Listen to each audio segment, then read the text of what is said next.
Hello, good evening. My name is Gio. Tonight, I'm going to be talking to you guys about using this stuff. To be specific, I'm going to talk to you guys about changing your tone by adjusting the knobs on your guitar. So, one of the things a lot of beginning guitarists tend to forget is the fact that your volume and your tone knob can serve you so well in terms of creating dynamics and creating space within a live or gigging situation. What do I mean by that?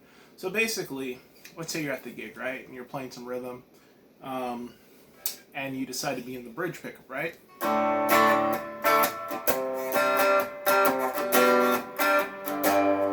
And then you got a lead coming up. So, and you think, okay, well, my volume's all the way up, so I'm going to play the lead.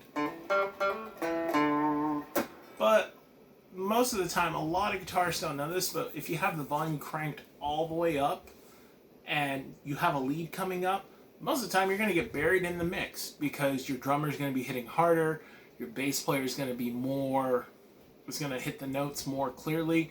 You're going to be buried in the mix in the sense that nothing is going to show. So dynamics is the sonic space between one part of the music to the other. How is dynamics created?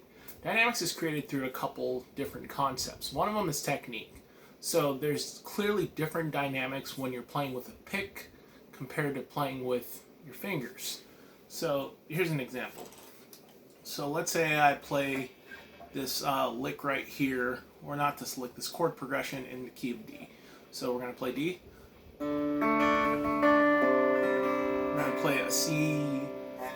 This is a C7 chord. Play a C over B. Play a G. So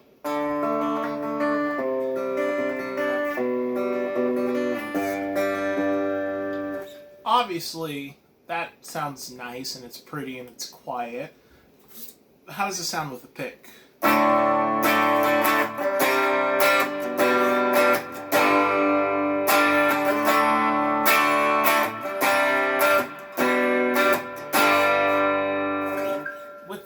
It sounds more pronounced, it cuts through the mix a bit better, it creates more of a solid sound compared to your fingers, which is a bit more thinner, more rounder,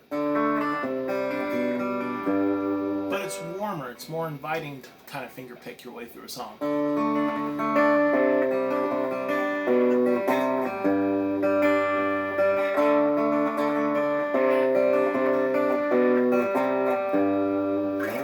So that's kind of like my take when it comes to using your fingers. If I want the song to sound more inviting, I'll use my fingers. If I want to kind of cut through the mix and dig in, I'll use a pick. So we discussed the difference between fingers and a pick. Now let's talk about volume. Volume is another great way of creating dynamics in the mix. So I'm going to crank this guy all the way up. Or that's all the way up. This pickup's a little bit microphonic. It's all the way up.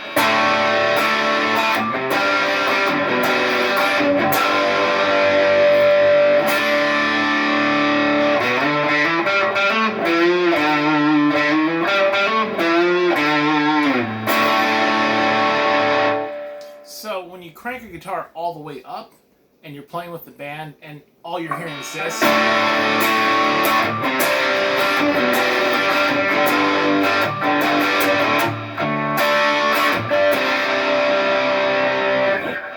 when you come up for your lead or your solo,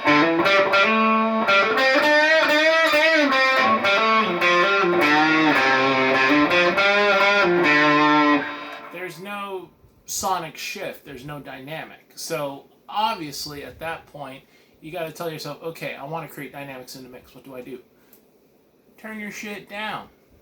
So instead of having it all the way up like that, turn it down just a little bit. And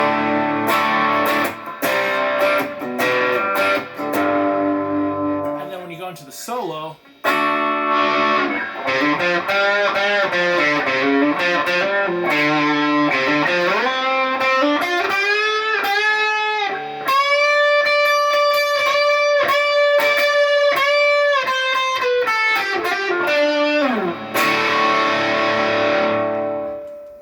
there's a nice sonic shift. You don't have to worry about being above the band because you already are. If you guys play the song at a certain volume and then you bring that volume knob up for that solo, man, you're gonna look like it's just gonna come out from the heavens and you're gonna be like, whoa, that's so cool. So yeah, use your volume knob accordingly. Don't have everything cranked up. The second trick I'm gonna teach you guys, or the main trick, or the third trick actually, because I taught you about picking, finger picking, and then volume, is the tone knob. The tone knob is your best friend. If you are playing rhythm, using your tone knob can help you a lot.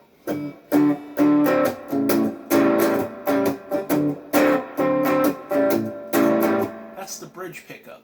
It sounds like the neck pickup, but the tone knob is rolled back, so it gives me the same feel as the neck pickup. It's a little different because you hear more of the highs and the mids, but you get what I mean. Like, if you roll back that tone knob, you get so much more dynamics from one pickup. And then if you roll it up, if you want to like come in for a solo,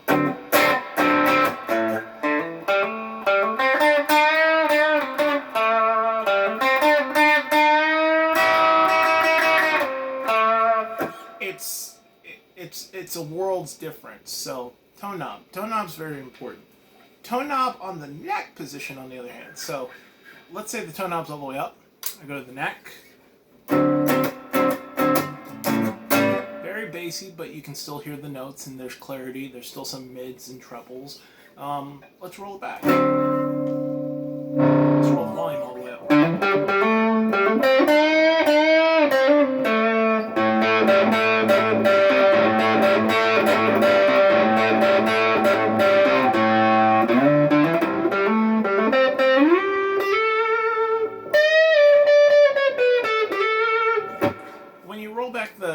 The tone knob on the neck position and you got some overdrive or distortion going through, it gives the guitar more of a fuzzier tone, which I like. I like that, that late 60s, early 70s overdriven fuzzy amp tone.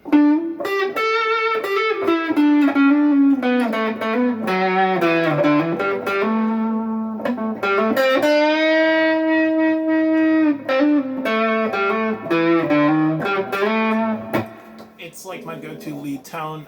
Not a lot of players nowadays do that. Everyone wants the treble. Everyone wants the full.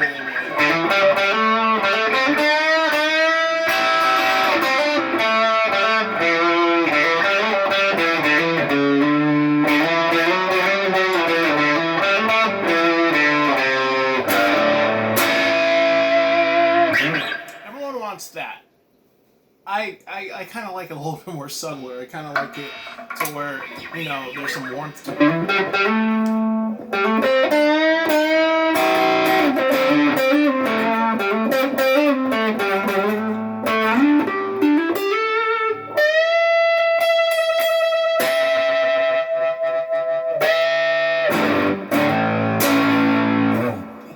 That's more my speed. That's more what I do.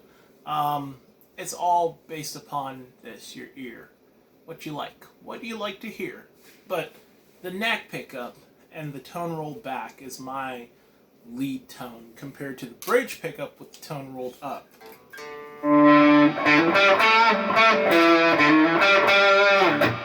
And I know a lot of players prefer that, but that's the thing. It's a little dynamically different. That's why I do it, because I know that most people expect me to be like.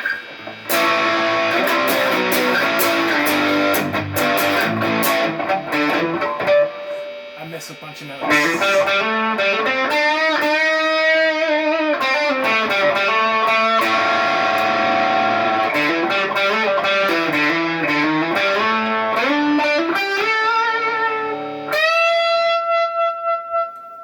People expect that. They don't expect the opposite, which is clearly this.